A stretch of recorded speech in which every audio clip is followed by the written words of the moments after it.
All right, so this video is about, I think is a bad design on the Onan air-cooled engines.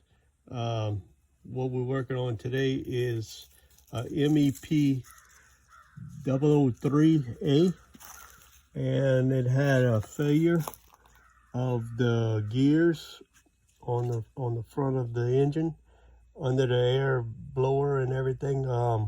It's the cam gear, the crank gear, and what really tore up was the oil pump gear, and it went down on low oil pressure, and it wouldn't build up oil pressure.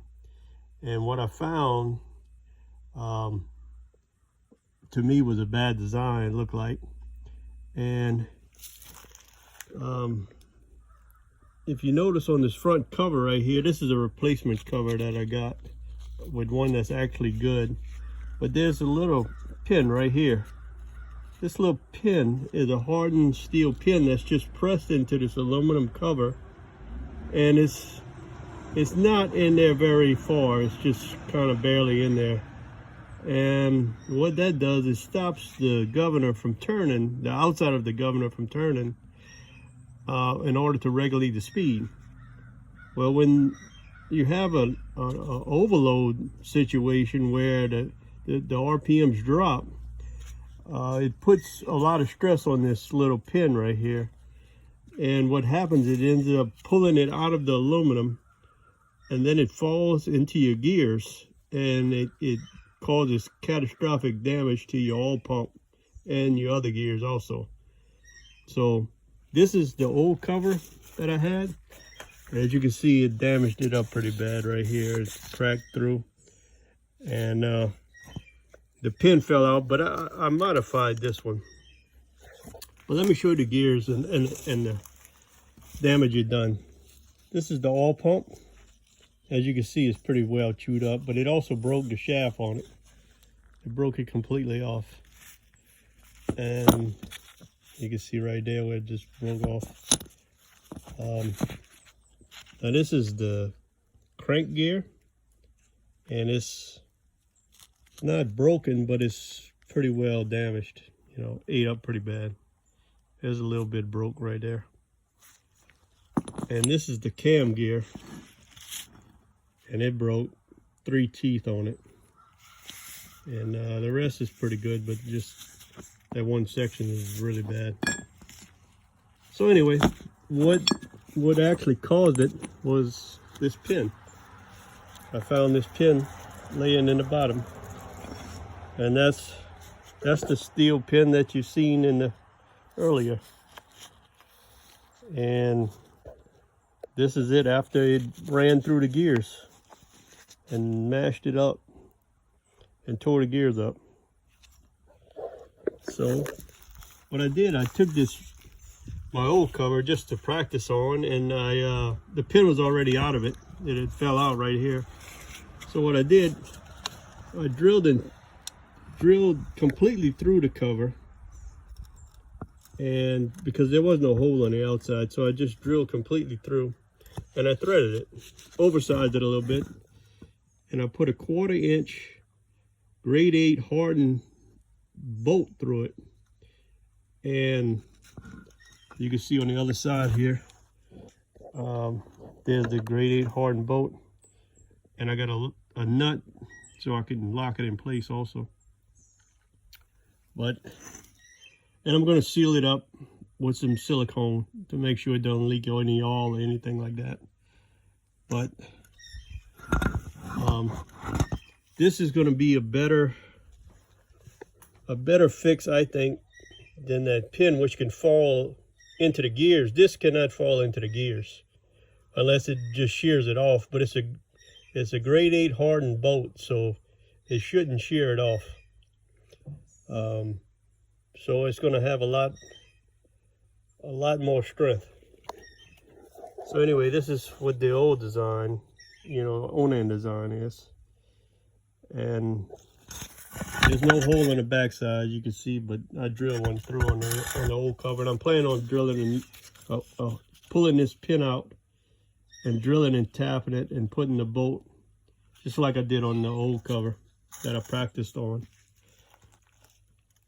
And so anyway, this pin, like I was saying, it goes into the governor. I'll show you in the governor where it goes. These holes on the governor right here, it actually, any one of these holes can be used, but that cover, when you bolt that cover on there, it's supposed to go in here and stop this outside cover plate from turning. So, and that gets your governor to actuate correctly.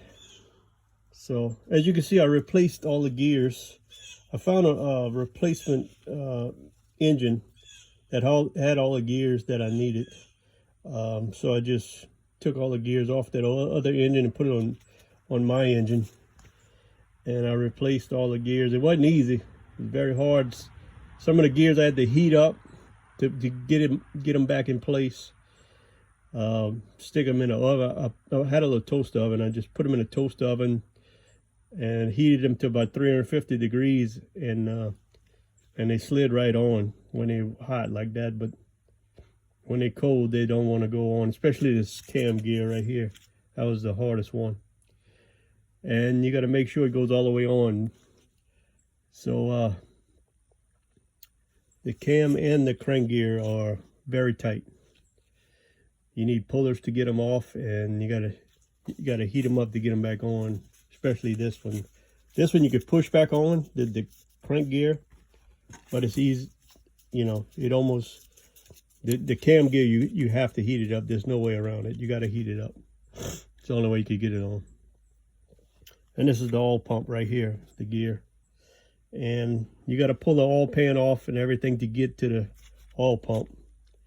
So it's not an easy job. I had to pull the engine actually off the skid and raise it up about a foot above the skid so I could drop the oil pan and get the oil pump out and replace that. So it's not an easy job, and I think it was a preventable, you know, this was a bad design in my book. Onan could have came up with something better than that. You know, you don't put a hardened steel pin in an aluminum cover with no way to secure it except by friction. That's a bad design in my book. And this applied to all Onan air-cooled engines, gasoline and diesel, civilian and military. So that's my fix, and I hope it could help somebody else. You know, it's better if you have one of these air-cooled Onan engines to probably do this as preventive maintenance, because if you wait till it destroys your engine and all your gears, it's very hard to get replacement parts, and because all this stuff is obsolete. So you got to find either a used engine, and hopefully that one's good, or if you can buy the parts. Just this oil pump is $400 if you buy it new, if you could find it. I found one on eBay, it was $400. So yeah, so it's very expensive, and for that little cheap roll pin it did a lot of damage. So hope this helps somebody, and that's all. All right, bye.